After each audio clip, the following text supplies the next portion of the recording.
Coming up on the post-game pod, we talk about Ole Miss's impressive performance against Florida. And I tell you what, the Gators have been one of the coldest shooting teams I've ever seen in this ball game.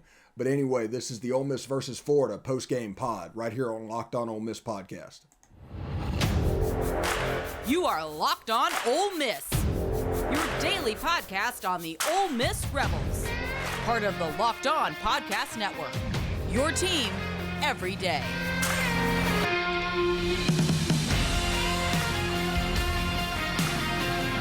All right, we're talking about the Locked On Ole Miss podcast. This is the post-game pod. Right now, we are looking at towards the end of the game. Ole Miss is up by 9 points with about 3 minutes to go.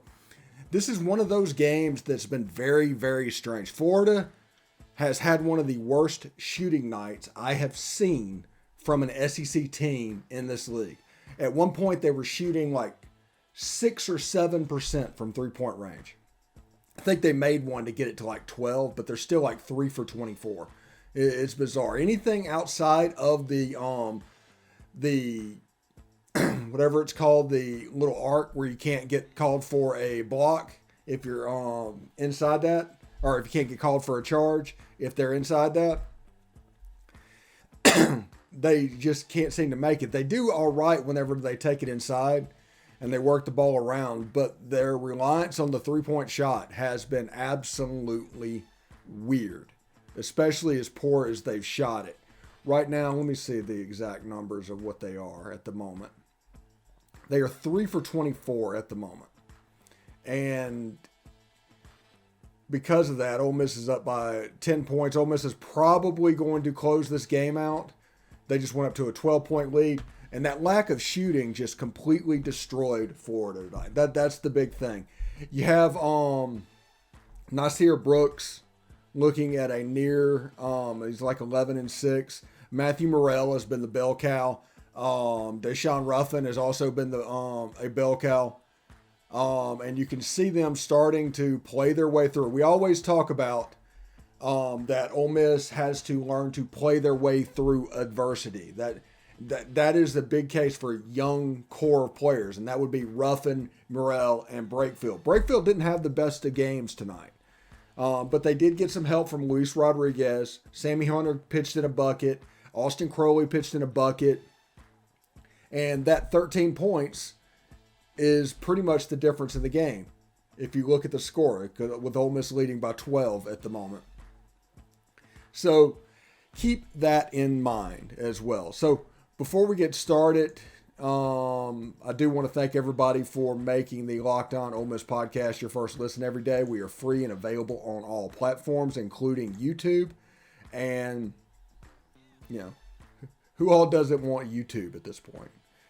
And it should be a lot of fun and everything going on. I'm trying to bring up the ad calendar right now because I didn't bring that up because I'm super smart.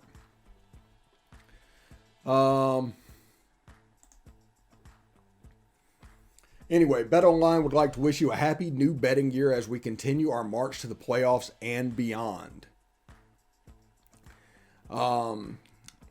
New year and a new updated desktop and mobile website to sign up today and receive your 50% welcome bonus for your first deposit. Just use promo code LOCKEDON to get started. From football, basketball, hockey, boxing, and UFC, right to your favorite Vegas casino games, don't wait to take advantage of all the amazing offers available for 2022. BetOnline is the fastest and easiest way to wager on all your favorite sports. BetOnline, where the game starts. And also, it is the new year, so that means New Year's resolutions. Yours is about getting fit or eating healthier. Make sure you include Built Bar in your plan. Built Bar makes it easier to stick to your resolution because it tastes so good. You'll want to eat it, unlike other protein bars, which can be chalky, waxy, or taste like a chemical spill. You want to eat healthy, but it just gets so boring. By week 3, you might be thinking, this just is not worth it. Where's the chocolate? Well, Built Bars are coated in 100% real chocolate. So here's an idea for the new year. Go to all your secret treat stashes at home, in the pantry, in the office, in the car, wherever. Throw out all the sugary, calorie-filled treats and replace them with Built Bars. So when you're craving a snack or treat, you can reach for something that's healthy and taste incredible. Even if you're not a huge fan of working out, at least you can eat something that tastes good and good for you. That way, when you enjoy a delicious Built Bar, you can almost count it as a workout. So go to Built.com, use promo code LOCKED15 and get 15% off your order. Again, that's use promo code LOCKED15 for 15% off at Built Bar. Now, Ole Miss is up by 12 points at the moment, about a minute 53 left. Seems like it's going to work. I think Florida has started fouling. They're going to start to play that game. This game looks like a game that Ole Miss is going to win fairly comfortably.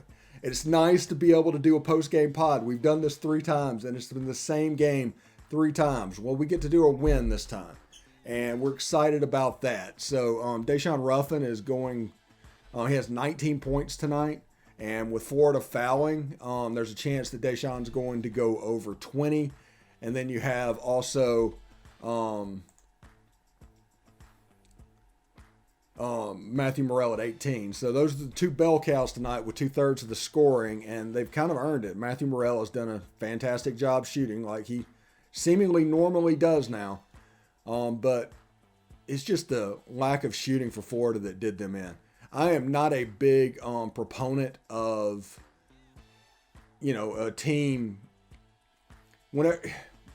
Whenever somebody always wins, and one thing you always hear with media reaction to what is going on is either Ole Miss loses the game or the other team loses the game. It's not necessarily a winning situation. Well, Ole Miss is shooting over 50% tonight, and they're shooting almost 80% at the line. Deshaun has a chance to hit 20, by the way, this trip down the floor if he hits his free throws. And let's see. Yep, he got it. And Florida's shooting, though, just completely hamstrung them. They are shooting better from 2 as of late, but there was a stretch where that penalty arc inside thing, they could not score a basket unless they were in there. Now, Ole Miss's post defense was pretty much lacking, but Ole Miss is a 15-point leader at the moment. But I'm pretty excited about all of this. This is a game. Like I said, I don't expect this game to necessarily mean anything.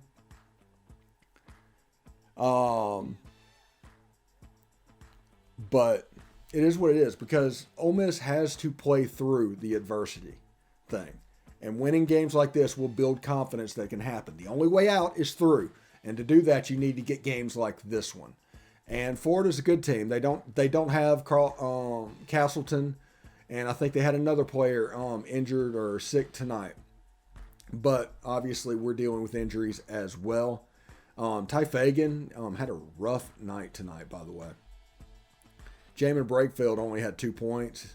He did get 5 rebounds. He did some yeoman's work on the defensive end. So it will be interesting to see what's going on with him. But this has been the post-game pod. I'm pretty impressed with this. Hey, Florida made a 3-point shot. Stop the presses. But we are still on Jackson Dart Watch. We're going to record tomorrow's podcast here in a minute. We delayed that just specifically for that in case something happened. And if we record and then something happens, you'll get an extra. So we're going to do that. So thank you very much for tuning in. I'm Stephen Willis. This has been the Locked On Ole Miss post-game pod. And Ole Miss is a winner tonight. I'm going to say winner over the Florida Gators. Florida just did not shoot very well at all. Ole Miss, as they got confidence, was able to put it away. Like I said, when they're playing well and they can front run a little bit, they're a pretty good team.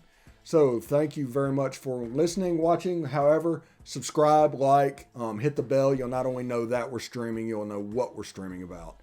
So if you can do that, I'd appreciate it. So until next time, I'm Stephen Willis, and this has been the Postgame Pod.